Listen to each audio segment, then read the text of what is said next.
Esta pandemia lo que ha hecho muchas cosas, pero esta pandemia, en mi opinión, ha expuesto por lo menos dos cosas que considero de importancia. Número uno es los valores que tenemos. Y cuando digo valores, es aquello que no solamente es una regla, pero se convierte en valor. Típicamente lo ilustro con el cinturón de seguridad. El cinturón de seguridad es una ley, pero se ha convertido en valor porque cuando ves a una mamá con un niño que no trae cinto, no piensas en la multa que va a pagar, piensas en la vida de la criatura.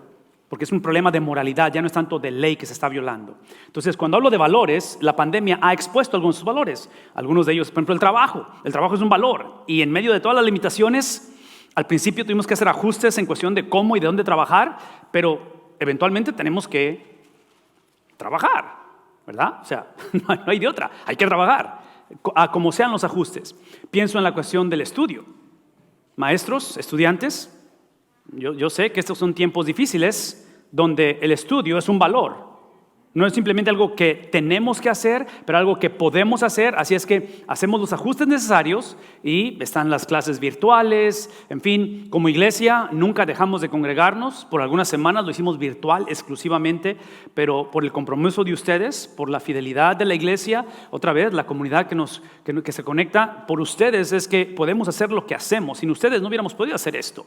Entonces, cuando pienso que estamos ahorita a unas cuantas semanas de la elección de un presidente nuevo en Estados Unidos, es obvio que estamos en momentos trascendentales. Y digo trascendentales porque la manera en que estamos navegando este tiempo, elegir, cómo elegir, dónde elegir, a quién elegir, lo cual la iglesia nunca va a decir quién y cómo, es simplemente que lo uso como referencia, lo que está exponiendo es la necesidad de liderazgo. Estamos en tiempos turbulentos en muchos aspectos y algunas personas han dicho que el caos es seguridad de trabajo para el líder, que los líderes existimos por el caos. Si no hubiera caos o conflicto, lo único que necesitas son administradores, alguien que nada más mantenga el sistema. Pero si quieres avanzar, necesitas alguien que lidere, alguien que tome las decisiones difíciles que hay que tomar. Entonces, cuando pienso en un presidente, es por eso que tenemos esta mañana que orar y pasar tiempo en oración por las naciones, no solamente por nuestra nación, pero por las naciones, por su liderazgo, porque, una vez más, la pandemia está creando o ha creado situaciones nunca antes vistas, donde el liderazgo se convierte aún más crucial, más necesario, y donde los pasos o la dirección que tomemos va o está afectando a las personas que todavía ni siquiera nacen. Eso es lo que creemos que está sucediendo. El libro de Amós, que es donde estamos, en el Antiguo Testamento, es un libro que está hasta cierta manera como al final de una trayectoria donde hubo decisiones en el pasado que esta generación a la cual este profeta escribe y profetiza están como los destinatarios de lo que hicieron generaciones previas, muchas antes de que ellos vivieran o existieran. Y Amós está hablando en un contexto donde algo similar, donde el liderazgo es extremadamente importante. Y quisiera que nada más así conmigo caminara un poquito a través de la línea del tiempo, donde si pueden imaginarse a Moisés sacando al pueblo de Dios, caminar por ¿cuántos años en el desierto? 40 años en el desierto. Eventualmente Josué es el que los lleva a poseer la tierra. Viene el libro de Jueces, donde hay un chorro de drama y hay muchas cosas. Eventualmente el pueblo pide un rey. Entre ese periodo de jueces y la coronación de un rey, lo cual antes de ese rey básicamente eran una teocracia, no eran una democracia, eran gobernados por Dios y Dios hablaba a través de los jueces, Dios hablaba a través de los caudillos como Josué, como Moisés, hablaba a través de los sacerdotes. Se aparece Samuel. Y hay dos libros que se llaman Samuel en la Biblia, y Samuel se aparece en ese periodo transitorio donde históricamente el pueblo está pidiendo un rey, y Samuel, como en este caso como sacerdote, eventualmente como profeta, él es el que unge al primer rey de esta nación, y su nombre es Saúl. Eventualmente, cuando Saúl está ejerciendo su liderazgo, hablando de liderazgo, eventualmente cuando está la nación en un porque desde que la nación poseyó la tierra ha sido puro drama, puro pleito. Está la historia de David y Goliat eventualmente contra esta nación que fue como un cadillito. ¿Nunca les ha pasado que traen un cadillo en el pie y así como que te cala y te cala? Así eran los filisteos, la nación de la cual pertenece este gigante llamado Goliat. Entonces, siempre hay drama porque así es la vida es disfuncional, la vida es complicada, vivimos en un mundo gobernado por Génesis capítulo 3. Entonces, aparece Saúl, un líder, de repente en ese ungir a Saúl, Dios indica a Samuel, así como ungió a Saúl, ahora unge al segundo rey que se llama el rey David, que es el pastor de ovejas que va a matar al gigante. Y David tiene un hijo, bueno, tiene muchos hijos, pero uno de sus hijos se llama Salomón. Entonces está Saúl, David y esos tres reyes es lo que a nivel de Biblia se le conoce la monarquía unida. Monarquía porque son reyes y está unida. Es una sola nación bajo un solo rey. Son tiempos de prosperidad, son tiempos de abundancia. Salomón llega al punto en el cual es el hombre más rico del mundo, más sabio del mundo. David lleva una nación a mucha prosperidad, pero trágicamente Salomón tiene una historia que si Salomón hubiera vivido en tiempos de medios sociales, Salomón hubiera hecho tal vez las noticias o las experiencias sociales donde hubiera mucha popularidad, porque es puro drama ese Salomón. Termina Salomón trágicamente corrompiéndose, yéndose del monoteísmo de un solo Dios, de adorar a su Dios, a una diversidad y pluralidad de dioses, donde adopta las costumbres de las naciones. Y aquí es el punto: cuando eso sucede, el Señor trae juicio sobre su casa y sus hijos, su hogar se divide. Sus hijos se van a pelear el reino y terminamos con lo que se le llama la monarquía dividida. En Samuel, ungiendo a Saúl, ungiendo a David y poniendo a Salomón como rey, es el periodo de la monarquía unida, prosperidad. Pero cuando Salomón tiene sus hijos y pasa toda esta tragedia, se divide. Al dividirse la nación, se divide, son 12 tribus, ustedes saben, son las 12 tribus de Israel. La nación se divide en 10 tribus en el norte y 2 tribus en el sur. A esta nación del norte, que es el mismo pueblo de Dios, nada más que dividida, esta nación del norte se le conoce como Israel. Entonces, en la Biblia, la palabra Israel a veces se refiere a la nación del norte o a veces se refiere a las 12 tribus. Entonces hay que además ver el contexto. Israel, la capital de Israel, que es la del norte, es una ciudad que ustedes la han leído en el Nuevo Testamento que se llama Samaria. ¿Escucharon acerca de la mujer samaritana? Esa es la nación, es la capital. En el sur son 10 tribus. En el sur está la otra nación que se llama Judá. Y esta nación es donde hay 2 tribus. 10 arriba, 2 abajo. En el sur, la capital, así como en el norte es Samaria, en el sur es Jerusalén. Es donde está el templo, es donde está el linaje de David, en fin. Y el problema es que así como Salomón tuvo sus hijos y se le dio el reino a través de las edades van a vivir de pleito. Pleito.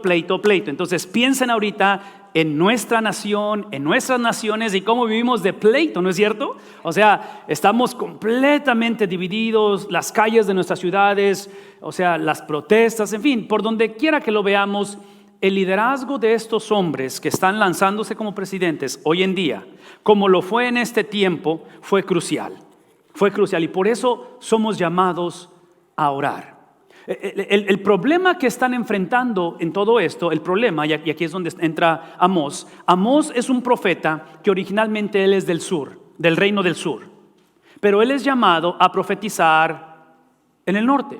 Una de las cosas que yo no sé cómo ilustrar porque estoy limitado en cómo ilustrar esto, pero otra vez, ustedes saben lo que está pasando en la nación con respecto al racismo y las protestas, las cuestiones raciales, color de piel.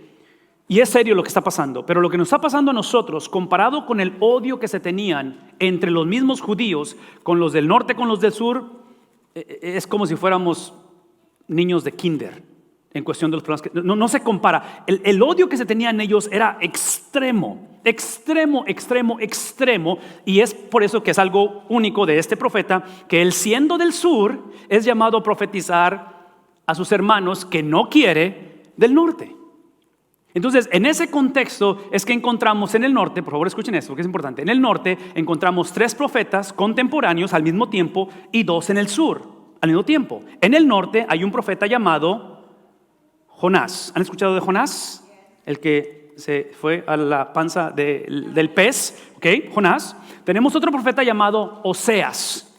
Y tenemos un profeta llamado Amós. Esos 3 profetas son contemporáneos, están en el norte, están lidiando con todo este drama. Es es un drama, ¿ok? Así es que si vienes de un contexto de drama y tu familia, bienvenido a casa. Esta serie nos va a caer como anillo al dedo a todos. Y somos una comunidad de drama, o sea, nuestro país está con un montón de drama y en medio de todo ello, Dios llama a estos líderes. En el sur, a la misma vez, en el sur, contemporáneo, al mismo tiempo, hay un profeta llamado Miqueas, hay un profeta llamado, en este caso, perdón, no Miqueas, Amós, y hay un profeta llamado Isaías.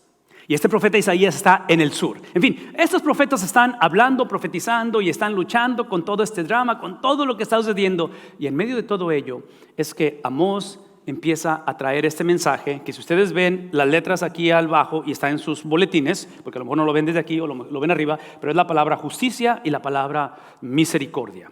Una de las razones por qué la palabra profética, autoritativa, la cual simplemente el Señor la da en momentos de caos, es porque parte del caos que hay en este tiempo y hoy en día es porque estas palabras son redefinidas de acuerdo a las circunstancias. Una vez más, el problema no es cuando la justicia se lleva a cabo. ¿Qué es lo opuesto a injusticia? Injusticia. El problema no es cuando la misericordia se manifiesta. El problema es cuando la generación, en cuestión de términos, en inglés decimos worldview, en la manera en que vemos las cosas, nosotros redefinimos las cosas. Hoy en día estamos haciendo eso con las vidas. O sea, hablamos de un bebé y decimos que es simplemente tejido.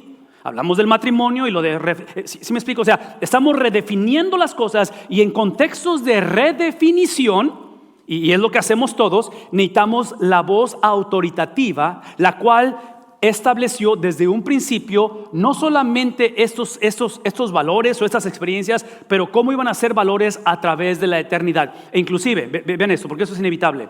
La serie o el Antiguo Testamento, porque es Antiguo Testamento, nosotros entendemos, y si están tomando nota, esto es importante, nosotros leemos el Antiguo Testamento a través del Nuevo Testamento.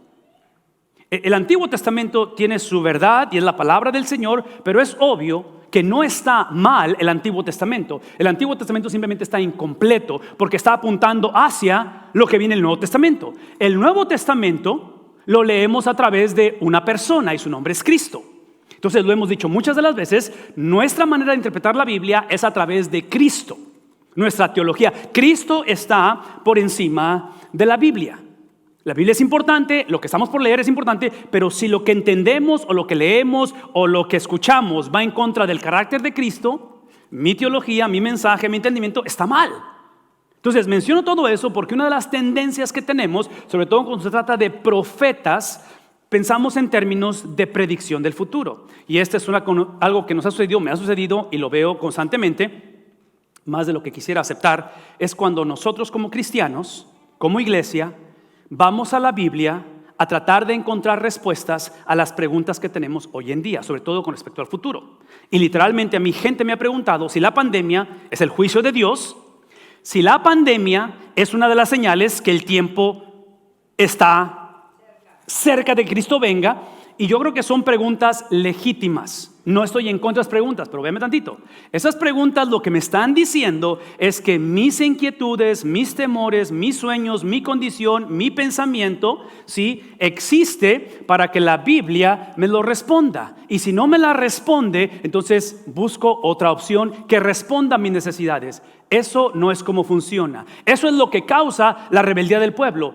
Nuestras necesidades, pensamientos, lo que me hicieron, lo que deseo, lo que sucedió antes que yo naciera, los sueños que tengo, este es el punto, tienen que someterse a lo que la palabra dice. Entonces, cuando venimos a la Biblia, no venimos para encontrar respuestas a mis problemas. Venimos a la Biblia para ver lo que Dios dijo a través de personas como Amós, y lo que haya dicho Amós, lo que haya dicho Dios a través de Amós, eso es lo que nos sometemos a hacer. ¿Me explico? Entonces, ¿qué significa ello? Una vez más, que yo estoy a favor de las preguntas que están haciendo, pero las preguntas que están haciendo potencialmente no son preguntas que se hicieron esos autores. Entonces, iniciamos con el autor. Pero una vez más, aun cuando iniciamos con el autor, tenemos que entender que esto se lee a través del Nuevo Testamento y se lee eventualmente a través de Cristo Jesús. Todo esto lo menciono porque el problema que está enfrentando esta nación en el tiempo de Amós, después de lo que he hablado históricamente, es este.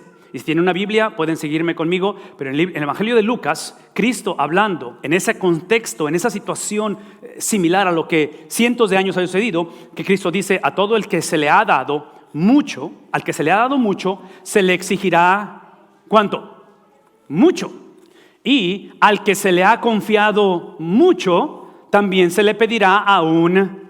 Entonces, cuando ustedes abren la Biblia y abran capítulo 1 de Amós, ábranla, ahorita, abran la Biblia, se van a dar cuenta que Amós, todo el primer capítulo, con lo primero que inicia es con juicio. Y el juicio que viene de parte de Dios a través de los profetas es precisamente porque el pueblo de Dios había recibido mucho. ¿Y qué hizo con lo mucho que se le recibió? Fue mal administrador. El pueblo empezó, en inglés la palabra es entitlement. Empezó a pensar o a sentir el pueblo que lo que Dios les había dado era porque lo merecían. E inclusive aquí es donde entramos en la cuestión del pacto. El pacto que Dios hace con Abraham, que hace con Moisés, que hace con David. Son pactos en los cuales Dios promete bendición, promete multiplicación, promete prosperidad. El pueblo eventualmente pensó que lo que Dios les había dado es porque ellos lo merecían. Y ustedes y yo sabemos que no es el caso, porque ese es el caso de la salvación. Si tú esta mañana estás aquí y eres un seguidor de Jesús, eres salvo. Tú y yo no somos salvos porque lo merecemos. Somos salvos aún porque no lo merecemos.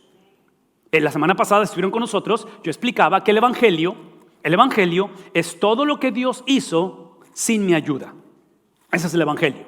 Entonces, el pueblo de Israel trágicamente hace caso omiso a esto.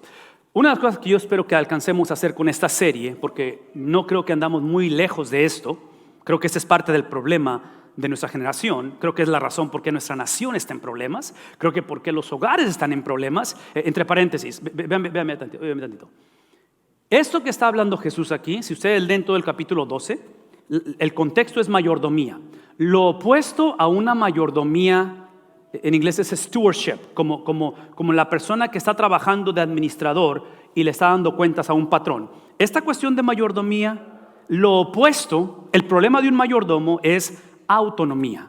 Es el tipo de persona que dice, es mi cuerpo, yo hago con él lo que yo quiera, a mí no me van a decir qué hacer con él. Y empezamos a practicar cosas que no debemos de hacer. Es la nación que dice, tenemos derechos civiles.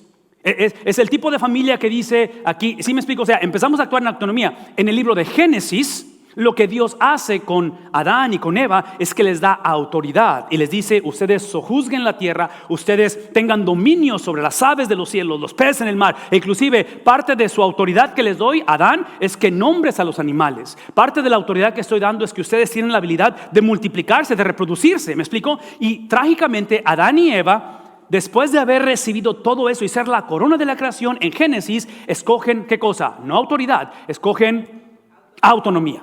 Y esa autonomía eventualmente es lo que lo lleva a través de la tentación de decir que querían ser como Dios. Entonces, el reino del norte es donde se encuentra. La pregunta es en cuestión de nosotros. ¿Qué significa eso para nosotros? Bueno, lo que Dios nos ha entregado y que seremos llamados a cuenta por ello es precisamente la salvación. Y yo quiero asegurarme que esta serie nos ayuda a recordar, a retomar la conversación, que esto que está hablando en Lucas, que eventualmente lo ejerce en Amós, ¿sí?, no es de alguien más. No quiero que pensemos en ellos, en aquellos, en los liberales que están en California o en Nueva York o los pueblos. Sí, estamos hablando a la iglesia, al pueblo de Dios. Este eres tú, este soy yo. Entonces, parte del problema de la iglesia hoy en día es que en cuestión de la salvación hemos olvidado o nos hemos desenfocado en saber lo que es la salvación. La salvación, primeramente, no es de un infierno, no es de una pandemia, no es inclusive de la muerte segunda.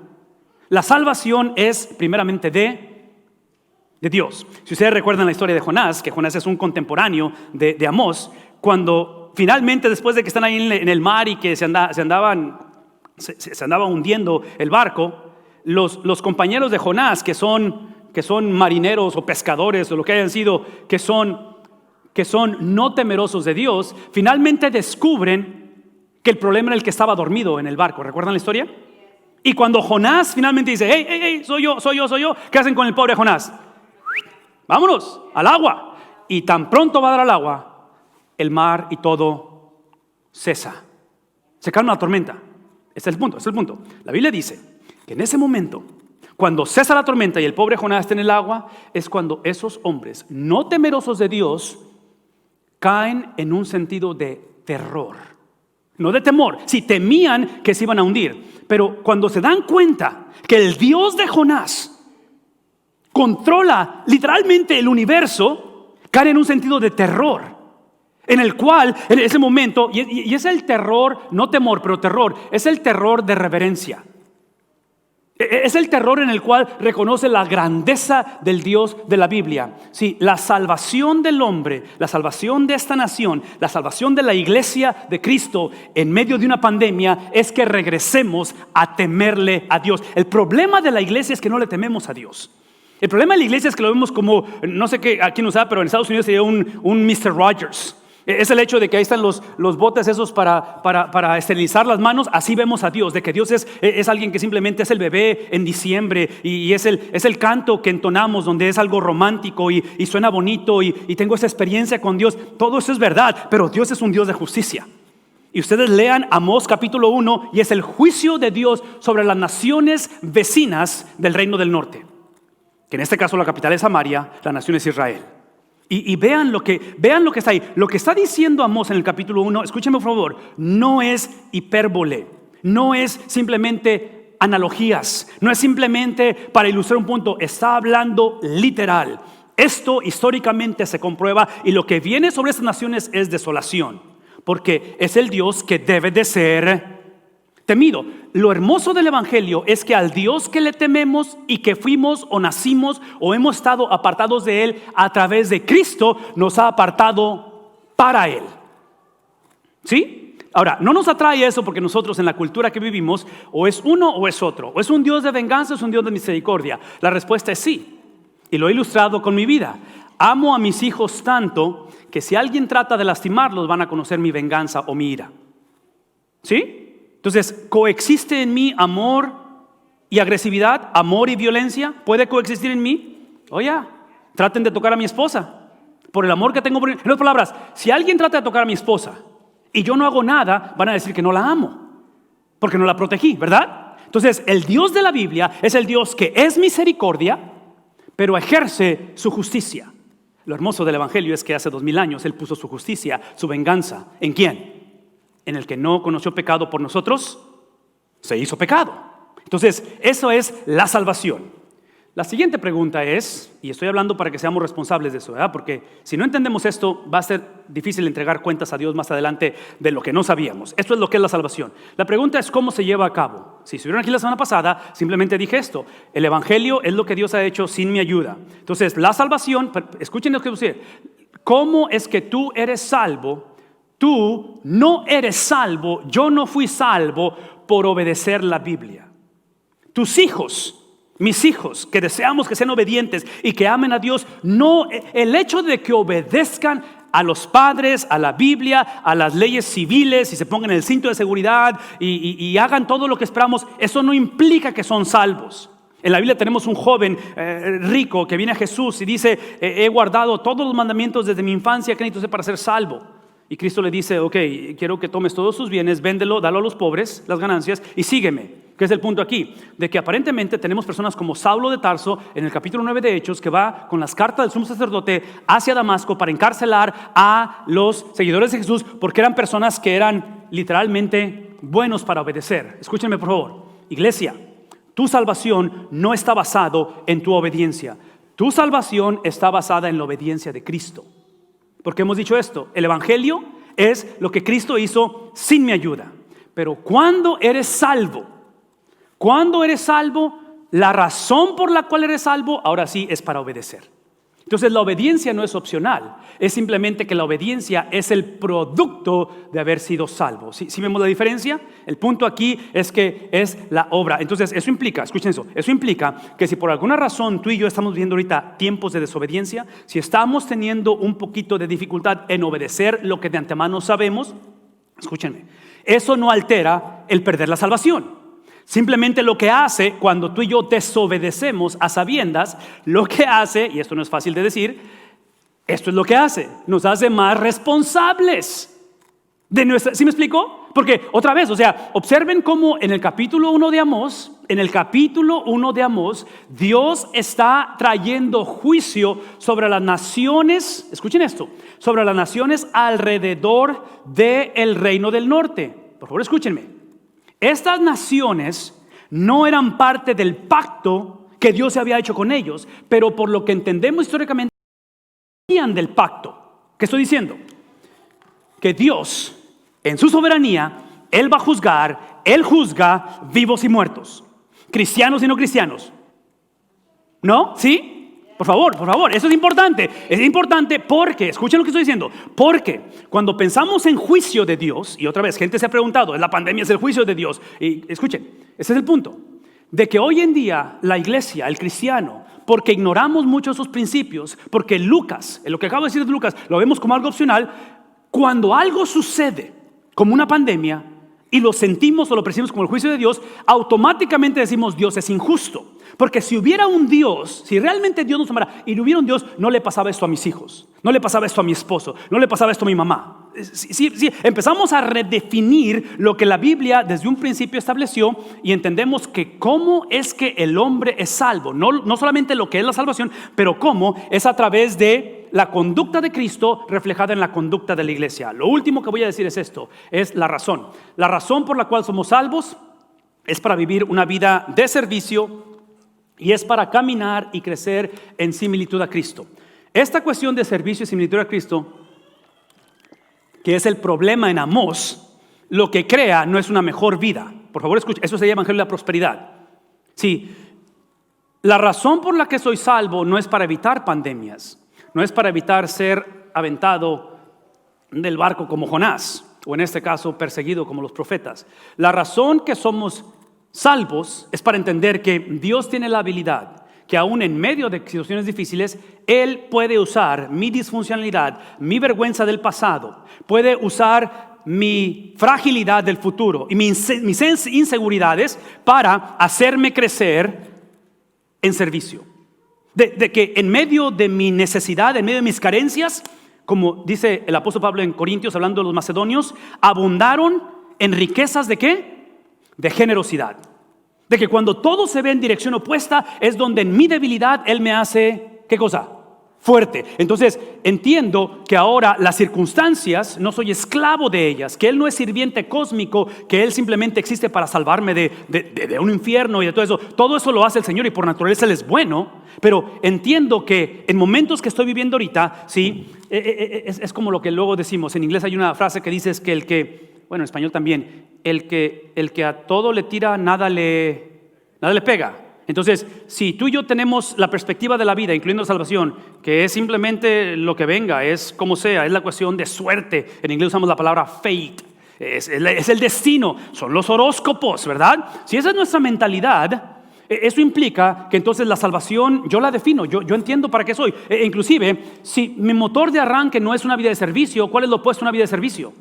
Es de que ahora yo me caso contigo para que me sirvas a mí.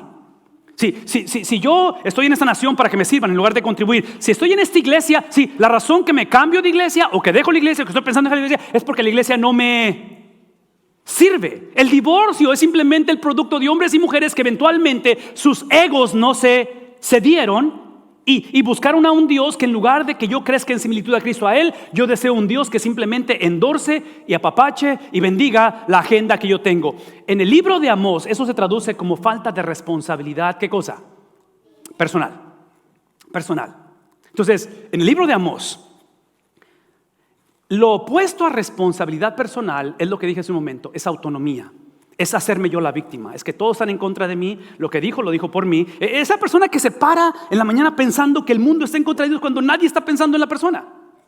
¿Sí me explico? Es cuando sientes que, en fin, creo que estoy ilustrando muchas cosas con ello. El punto es esto, que esa responsabilidad personal, véanme tantito, porque lo opuesto a la autonomía es precisamente lo que está aquí.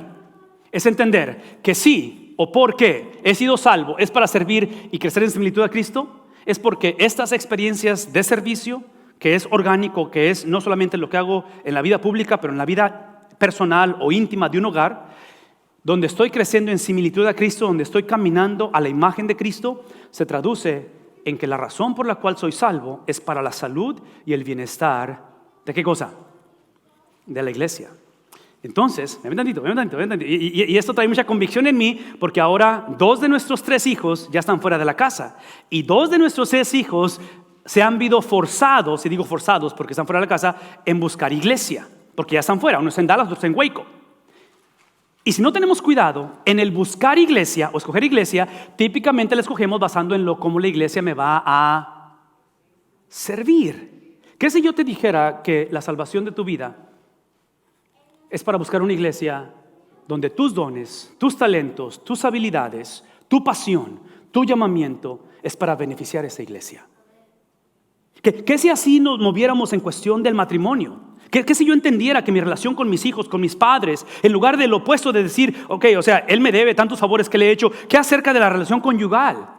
¿Qué si tuviéramos una generación de jóvenes en el cual su motor de arranque fue, ¿qué si nuestros presidentes, candidatos a la presidencia, ese fuera su motor de arranque? En ese contexto es que eventualmente Amós simplemente habla y nos recuerda, y hablando de sus principios, que la gracia tiene que ser voluntaria. En otras palabras, si esto que acabo de decir se malinterpreta, se confunde la cosa, el producto es pensar que esta palabra, ¿sí? Porque recuerden que dice ahí en sus notas, en el boletín dice justicia y dice misericordia, ¿verdad? La palabra misericordia va relacionada con gracia, y la gracia tiene que ser, en otras palabras, esto es lo que estoy diciendo, porque Amós inicia Amós con juicio. Y esta cuestión de juicio, vean tantito, esta cuestión de juicio, que es un poquito cómico, tal vez no para ellos, pero bueno, sí lo es porque ya sucedió, pero empieza Amós, capítulo 1, juicio sobre las naciones vecinas, que son las naciones que están oprimiendo al reino del norte. Y la nación de Israel, Samaria, están haciendo muchos likes en Facebook a lo que está diciendo Amós. Bien contentos porque viene el juicio sobre ellos. Porque así somos, ¿no es cierto? Nosotros somos el tipo de generación que cuando trata del pecado de alguien más, juicio. Mis pecados le llamamos errores y quiero misericordia, ¿verdad? Típicamente así somos. Entonces, dan like. De repente, en el mismo capítulo, se voltea Amós, y así como está hablando de estas naciones alrededor de Israel, empieza y trae juicio sobre la nación del sur, sobre Judá. Si ustedes observan la línea del tiempo, cuando Amós está profetizando sobre Judá, que es el reino del sur, en el 586 escriben profetas como Ezequiel, como Jeremías, escriben profetas en los cuales vienen los babilonios y van a destruir el templo. En otras palabras, la profecía de Amós se va a cumplir y el reino del norte están bien contentos, más likes. Eventualmente, después de profetizar en contra de las naciones, profetizar en contra del reino del sur, profetiza en contra de ellos mismos. Y ahí es donde empiezan a bloquear a Amós en medios sociales, porque no les gusta que Dios trae juicio sobre ellos, porque ellos habían pensado que el llamamiento, el haber sido escogidos, predestinados, salvos, el pacto es algo que Dios les debía. Por lo tanto, hoy en día, la iglesia, hoy en día, tú y yo, el problema de esta nación, el problema de la iglesia es que hoy en día esta palabra, si somos honestos, al principio nos sorprendía. Eventualmente nos acostumbramos, llegamos a un punto en el cual la esperábamos, somos el tipo de generación que lo asumimos, y en la pandemia lo que ha expuesto es que la demandamos. Entonces la reacción típica es: ¿por qué a mí? ¿Cómo es posible? O sea, ¿en qué quedamos? Sí, por eso voy a la iglesia, por eso diezmo, por eso, o la clásica, somos como hindús, creemos en el karma. En inglés decimos what goes around comes around. O sea, pensamos el tipo de gente que dice: me está yendo mal porque no he diezmado, me está yendo mal porque empezamos a poner como si pusiéramos a Dios en inglés decimos en nuestro debt. Como si yo me porto bien es para que me vaya bien, si me porto mal es para que me parta mal. Escuchen lo que estoy diciendo, ¿sí? La gracia del Señor es algo que Él voluntariamente hizo, y el propósito de esta gracia la vemos, escuchen esto, y aquí con esto voy a terminar. La gracia del Señor la vemos, y esto va a ser irónico, va a ser contradictorio, y espero que no se desconecten, espero que escuchen lo que estoy diciendo. La gracia del Señor no va a ser el juicio de Dios sobre las naciones vecinas al reino del norte. La gracia del Señor no es que Dios va a enjuiciar el reino del sur, que son sus enemigos número uno. La gracia del Señor es que Dios trae juicio sobre ellos. ¿Cómo lo sé eso? Escúcheme, esta es la razón. Vean la gracia de Dios, capítulo 2, versículo 9. Todo esto, en otras palabras, ya para el 9 ya dejó caer la bomba de juicio. Y otra vez, esto no es alegoría, esto no es ilustración, esto es literal. Esto está y va a suceder. Todo eso que acabo de mencionar, aquí está la gracia, es que a pesar de que por ellos que les di y que no fueron responsables, que les di gracia y le empezaron a demandar y le empezaron a exigir, es que yo destruí a los amorreos, destruí su fruto arriba y sus raíces abajo. Amorreos son los enemigos del reino del norte. Aunque eran altos como el cedro y fuertes como la encina, vean lo que dice: yo mismo, dice el Señor, los hice subir desde Egipto y los conduje 40 años. ¿Qué cosa? por el desierto. O sea, esto es lo que hice por ustedes, a fin de conquistar para ustedes la tierra prometida. Yo lo hice, dice el Señor. Versículo 11. También levanté profetas de entre sus hijos y nazareos de entre sus jóvenes. Y aquí está la pregunta retórica: ¿acaso no fue así, reino del norte? Afirma el Señor. En otras palabras, observen que lo que Dios hizo voluntariamente fue el patrón, el estándar. Lo que hizo el Señor voluntariamente, sin que el pueblo lo mereciera o lo pidiera, lo que el Señor hizo en misericordia se convierte en la medida de juicio. Termina el versículo 12. Pero ustedes le hicieron beber vino a los nazareos, y les ordenaron a los profetas que no profetizaran. Entonces, el juicio de Dios es la señal de su misericordia. El diciembre pasado, hace, ¿qué son? ¿7 meses? ¿9 meses? No sé, ya se me olvidó cuántos meses pasaron. Pero el 19 de diciembre mamá fue ante la presencia del Señor. Y por 47 años tuve el privilegio de ser su único hijo varón. Tengo 2 hermanas, así es que por 47 años su hijo. Por 46, porque mi hermana, la que me sigue, es un año más chica. Por 46 he sido el único hermano de mis hermanas. Por 23 he sido el único esposo de Areli. Por 22 he sido el único padre de mis hijas. Y por 30 he servido en una iglesia como pastor. Y en las iglesias típicamente predominan las damas. ¿Qué estoy diciendo? He sido bendecido porque he estado rodeado de damas. Y en mi conclusión, o una de mis conclusiones de caminar, de servir, de vivir con damas, entre madre, esposa, hermanas, hija y muchas en iglesia, mi conclusión ha sido de que el varón, porque soy uno de ellos, porque hablo como, en inglés decimos como un fellow struggler, porque soy parte del sistema y del problema. Damas, escuchen lo que estoy por decir, deberían de apuntarlo. Los varones no respondemos a palabras, respondemos a consecuencias. Típicamente las palabras las traducimos como, en inglés, y yo sé que es un poquito ofensivo, como nagging. O sea, el repetir. Y otra vez, damas, no funciona. No, ya se dan cuenta que no funciona. Okay. No es revelación de Dios, es sentido común. Vean tantito. No se me enojen. Escuchen lo que estoy diciendo. Es el sistema de Dios, consecuencias. Esto es lo que estoy hablando, consecuencias. Damas, criando sus hijos, ahórrense la saliva, el oxígeno que están gastando en decirle al hijo varón y también hijas. Pero estoy hablando de esto porque Amós, como inicia su libro, no inicia con palabras, inicia con consecuencias.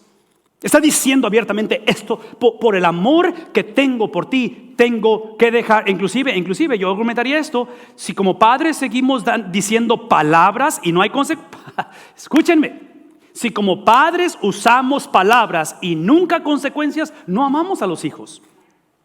¿No? ¿O sí? Ese sería mi argumento. Entonces, escucha lo que estoy diciendo. Eventualmente todo lo que Amós dice y dijo se cumple. Y en el 586, el año 586 antes de Cristo, los babilonios sitian, abran el libro de Daniel y dice: Nabucodonosor sitió la ciudad de Jerusalén, mandó una carta y dijo: tienes 2 opciones, aquí nada más hay 2 sopas, ¿sí? La de arroz ya se acabó. Esas son las 2 opciones: o te rindes y te conviertes en inglés es la palabra vaso. Te conviertes en mi recipiente, en mi destinatario, donde no vamos a derramar sangre, simplemente ríndete, adopta mi sistema de gobierno, mi sistema religioso, págame taxas y simplemente eres una colonia mía. La segunda opción es que haz caso omiso y vámonos a guerra y a ver cómo nos toca. La historia la conocemos. En varios años, eventualmente la ciudad de Jerusalén cae. Daniel, el profeta Daniel, es llevado aproximadamente como 17 años de edad. Literalmente, la distancia sería como de aquí a donde estaba Saraí, como de aquí a Dallas, un poquito más. Son como unas 700 millas de distancia. Daniel con un montón de gente caminaron todo eso de Jerusalén a Babilonia, siendo presos. Vean un tantito. En medio de esa desolación se levanta otro profeta. Ya Amós ya no está, ya pasó esa generación que hubo advertencias, ya están viviendo la realidad, están viviendo las consecuencias. Y Jeremías, contemporáneo de Ezequiel, habla en tiempo en el cual ya sucedió, ya hay desolación, ya ruinas, los muros fueron derrotados, que eventualmente Nehemías los va a reconstruir más adelante, la era posexílica. En fin, en ese tiempo de desolación, Jeremías dice un pasaje que ustedes y yo conocemos: porque yo conozco los pensamientos, los planes que tengo acerca de vosotros que están en desolación. Ustedes que no dicen, ustedes que están viviendo las consecuencias de las palabras que yo hablé desde antes de la fundación del mundo. Que el hecho de que ustedes fueran especial, basado en Lucas, es que la bendición que les di no es porque les amo. Ven, tantito. La bendición que les di no es porque les amo, es porque amo al mundo. Y el amarte a ti es porque quiero amar al mundo a través de ti. Entonces Cristo no murió por mí, Cristo murió por el mundo. Él me ha salvado para yo ser vehículo para salvación del mundo. ¿Ven lo que estoy diciendo? El dinero que está en tu cuenta de banco ahorita no es porque Dios te ha bendecido, es porque Dios ha bendecido ¿a quién? Al mundo, a través del dinero que está en tu cuenta. Las fuerzas, la juventud, la soltería, tu matrimonio, no es porque Dios te ama, es porque Dios ama al mundo y a través de ti quiere amar al mundo. Eso eventualmente el pueblo de Dios hace caso omiso y piensan que ellos son el eje, la bujía del equipo, el eje central, y que Dios a quien les ama es a ellos, y se creen supremos, se creen en una élite. Eventualmente viene la desolación, y en medio de la desolación, Jeremías, hablando bajo la inspiración del Espíritu de Dios a una generación que estaba viviendo, no las palabras, pero ¿qué cosa? Las consecuencias. Dice: yo sé los pensamientos que tengo acerca de ¿quién? Sí, esta palabra vosotros incluye los dos grupos que se odiaban, porque ese es el punto. Cuando Dios ama a personas que típicamente nosotros no queremos. Y eso es difícil, ¿no es cierto? Oh my goodness. Porque otra vez queremos misericordia, pero juicio sobre ellos, ¿no es cierto? En fin, el punto aquí es que dice, yo sé, todo lo que estoy hablando es esto, de que si estamos en una generación, si estamos como nación en un momento en el cual potencialmente las palabras ya quedaron atrás y estamos viendo consecuencias, tenemos que enfrentar eso entendiendo la soberanía, que Dios es el que sabe. Eso implica que esta mañana, ven tantito, iglesia, ven tantito, que esta mañana Dios te ha dotado con recursos, Dios te ha dotado con habilidades, Dios te ha dado autoridad. Tú tienes la habilidad esta mañana de dejar de ejercer autoridad, sí, de vivir con autoridad. Esta es la mañana en la cual ejerces debajo de autoridad, porque el que sabe no soy yo. ¿Quién es el que sabe? En medio de mi desolación, en medio de confusión, yo tengo la habilidad dada por el Espíritu Santo, que en medio de situaciones donde yo ni siquiera sé cómo hacerle, lejos estoy de saber cómo figurar la situación que estamos viviendo, lejos, el futuro se ve completamente incierto y Dios solamente sabe, literalmente lo ponemos en práctica, donde ahora entendemos que esa habilidad de depender, que Dios sabe y yo no, de esa autonomía que me llevó a la ruina, que me llevó a la desolación, es el tiempo en el cual regreso a entender que el conocimiento de Dios, el que Dios sepa todo lo que Dios sabe, todo lo que Dios hace, todo lo que Dios ha hecho y todo lo que Dios hará, es para beneficio de su iglesia. De que nadie ama más a su iglesia que Dios, que yo no tengo que convencerle de que sea bueno conmigo. Él por naturaleza es, ¿qué cosa? Él es bueno. ¿Cómo lo sé? Porque observen lo que dice. Porque los pensamientos que tengo acerca de tu desolación, en otras palabras, sí, esto sería más atractivo si estas promesas son dadas después de que el pueblo se arrepintió. Pero observen que el pueblo no se ha arrepentido. El pueblo sigue siendo duro de cerviz. El pueblo sigue en rebeldía. Y en la condición de rebeldía que vimos hoy en día, Él habla esta voz profética y dice: tengo pensamientos de paz.